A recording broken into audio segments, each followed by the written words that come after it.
Afinal, vocês estão vivos? No vídeo de agora nós vamos falar um pouquinho sobre essa obra aqui, ó. As 100 melhores histórias da mitologia grega, deuses, heróis, monstros e guerras da tradição greco-romana, na verdade, né? De A.S. Franchini e Carmen Siganfredo. Essa é a obra do Ministério da Educação, né, do Fundo Nacional de Desenvolvimento Educacional, do Programa Nacional Biblioteca na Escola de 2006. Esta obra Agui. Guerra de Troia, os deuses trabalhos de Hércules, a história de amor de Cupido e Psique, a desgraça de Édipo, o retorno de Ulisses a Ítaca, as maiores batalhas do mundo antigo, o nascimento dos mais célebres heróis de então, os principais episódios envolvendo os deuses e deusas do Olimpo, mortais e imortais, monstros e bestas, são aqui relatados na sua forma original, com o vigor da ficção. Nas 100 histórias que compõem este livro, as forças da natureza tomam vida, forma-se o universo, nasce o homem, surgem os animais e explicam-se, segundo a ótica mágica da mitologia greco-romana, os primórdios da existência e da história da humanidade. Os mitos não são mitos, mas personagens vívidos de carne e de osso que pensam, sentem e amam. Tudo isso contado numa prosa acessível que compõe o berço da cultura ocidental. Aquilo que hoje conhecemos por mitologia greco-romana começou como histórias mágicas e alegóricas que os antigos inventaram para, na falta da ciência, responder a algumas perguntas. Como começou o universo? Como surgiram os homens? O que há no além-mar? Para onde vão as pessoas quando morrem? O que faz um homem apaixonar-se por uma mulher e vice-versa? De onde surgiram os animais que habitam a terra? O que ocasiona os relâmpagos? As respostas para essas e outras questões foram sendo forjadas pela sabedoria popular, isto é, não foram obradas por um autor específico, mas nasceram espontânea e anonimamente da necessidade delas próprias e passaram de geração em geração em relatos flexíveis, que se modificaram e se modificam conforme as circunstâncias. De tempos em tempos, um compilador decide fixá-las na forma que melhor lhe convém, daí porque hoje se podem encontrar tantas versões de cada mito. A.S. Franchini e Carmen Siganfredo escolheram contar os mitos não de um modo distanciado e acadêmico, mas como ocorria no início, como histórias de pessoas reais, de carne e osso que realmente existiam. Por isso os episódios são apresentados em forma de contos.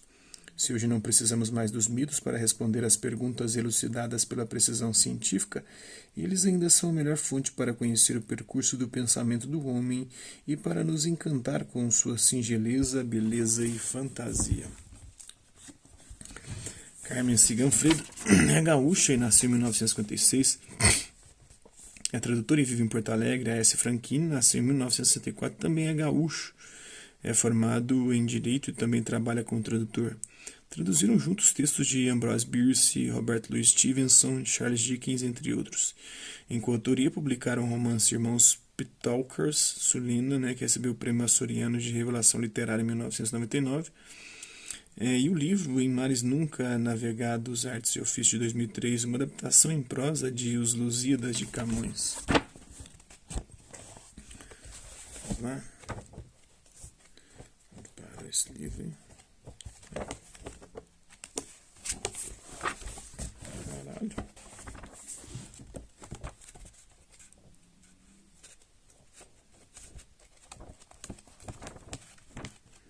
Não é possível,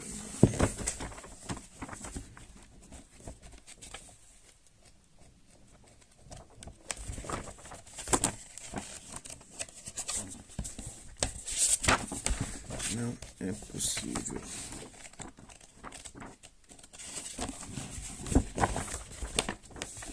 Achei. Fala do duelo de Pólocos e Amico. Bora lá. Um pouquinho de Jasão e as rochas cianeias, né?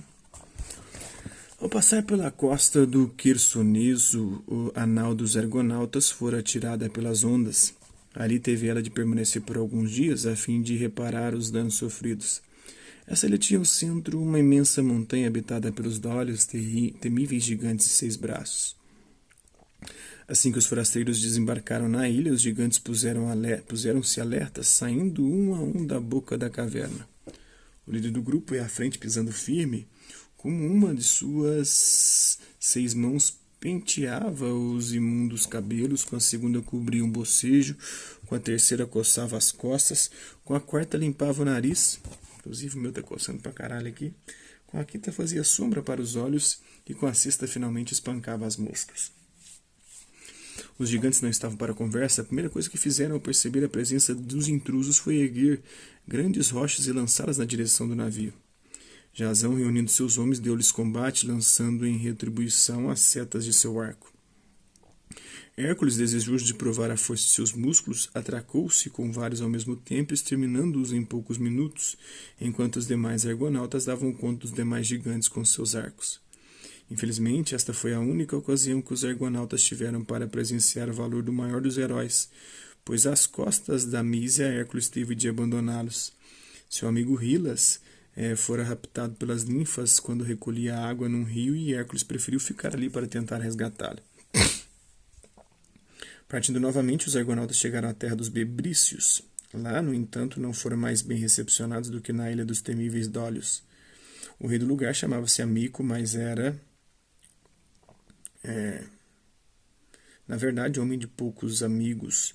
Era filho de Netuno e achava que isto era desculpa bastante para exercer o seu orgulho da forma mais sanguinária. Desde há muito tempo havia instituído em seu reino o costume bárbaro de desafiar um duelo a socos qualquer forasteiro que pisasse em seus domínios. Disto resultava que ninguém ficava vivo em sua ilha mais do que alguns minutos. Quando avistou o navio Argo ancorando em suas águas, correu logo para a praia pronto a desafiar os visitantes.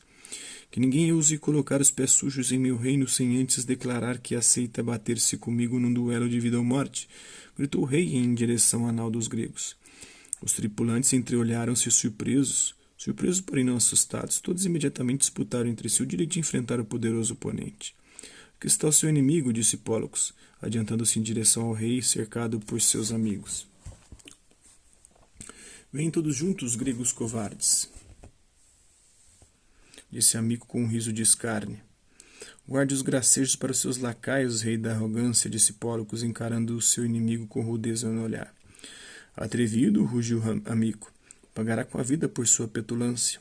Depois, virando-se para os lacaios que ainda riam de seu gracejo, ordenou: Vamos, tragam logo as manoplas. Manoplas eram luvas cobertas com pontas de ferro. O rei recebeu a sua e lançou a outra às faces do adversário junto com uma cusparada de sua bilis negra. Vamos, imbecil, vista isso e prepare-se para morrer, disse sacudindo o punho enluvado. Pólux deu um sorriso de mofa enquanto pegava no chão a luva cheia de pregos.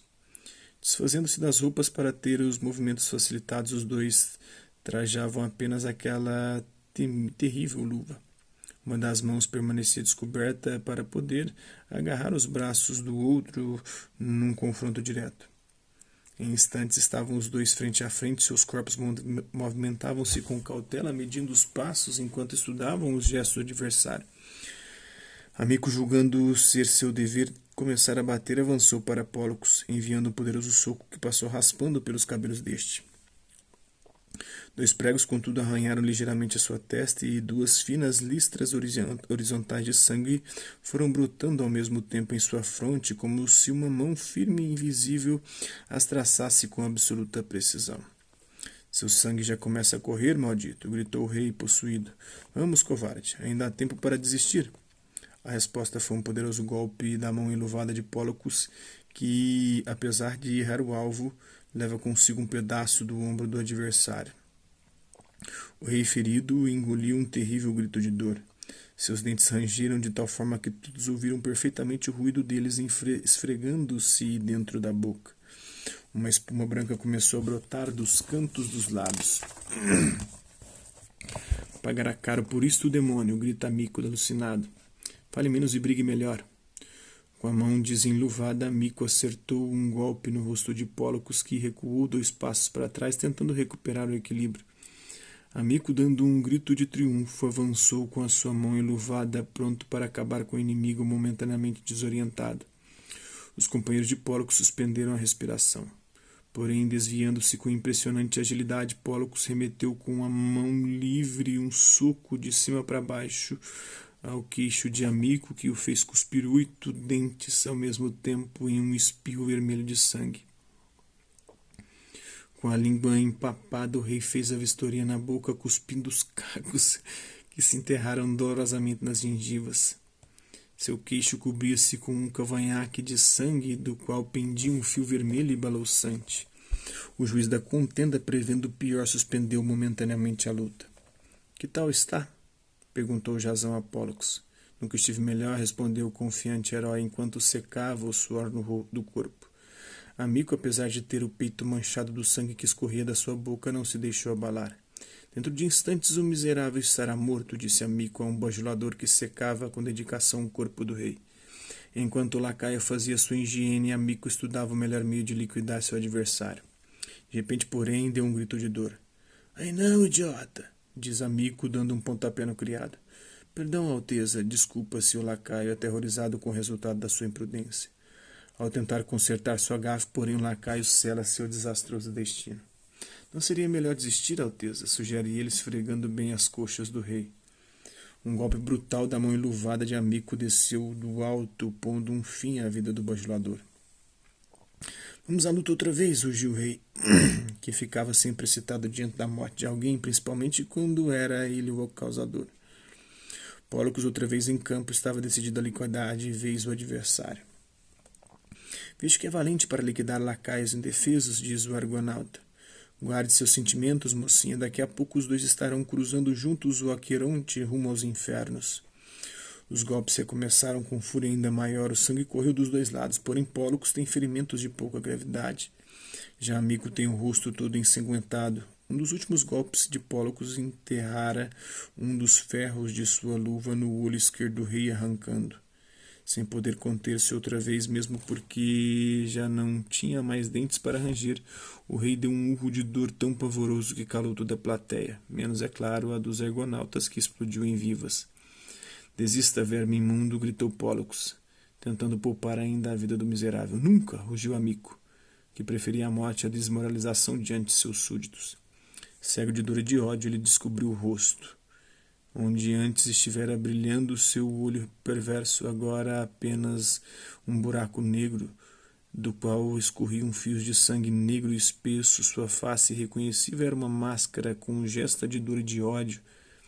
Num último e desesperado arremesso, Amico, que já tinha o corpo inteiro manchado do próprio sangue, investiu como um touro sobre o adversário.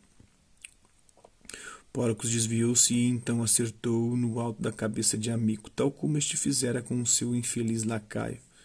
Um golpe vertical de sua luva recoberta de ferros. 6 pontas agudas enterraram-se no crânio do rei. Um estupor desceu sobre os aliados do monarca. — Bravo, Pólux! Gritam os argonautas em triunfo. Os aliados do rei, porém, inconformados com a derrota desonrosa, decidiram tirar vingança com as próprias mãos, avançando em direção ao vencedor. Os argonautas, prevendo a perfídia, lançaram-se à arena como um só homem. De um lado um punhado de heróis gregos, do outro a chusma dos soldados do rei. Sem esperar sinal algum, os argonautas investiram contra estes últimos, começando uma luta que se estendeu por várias horas. Ao cabo do combate, uma montanha de corpos dos súditos de Amico estava ao chão, misturando o seu sangue num mesmo veio rubro e inestancável. Os sobreviventes fugiram e os argonautas puderam, enfim, retomar sua viagem.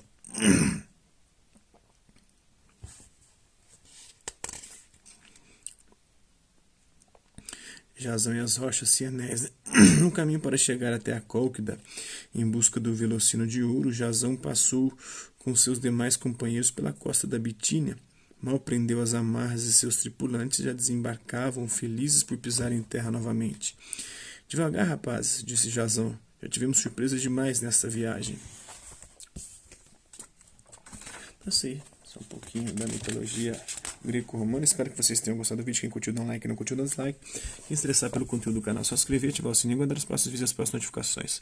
Deixe também seus comentários, o que você tem achado dos vídeos, sugestões de temas e assuntos para serem abordados em vídeos posteriores. E colabore com o nosso canal, compartilhe os nossos vídeos e ajude-nos a chegar ao maior número de pessoas possíveis. Gostaria de agradecer aos 1.154 inscritos no nosso canal. Agradecer também aqueles garotos por conta de um conteúdo ou outro passam por aqui, deixando sua visualização, seu like, seu dislike, seus comentários. E aqueles que compartilham nossos vídeos, compartilham nosso canal, seja aqui nessa plataforma no YouTube e outras redes sociais. Mas é isso aí. Hasta la vista, babies. E até a próxima.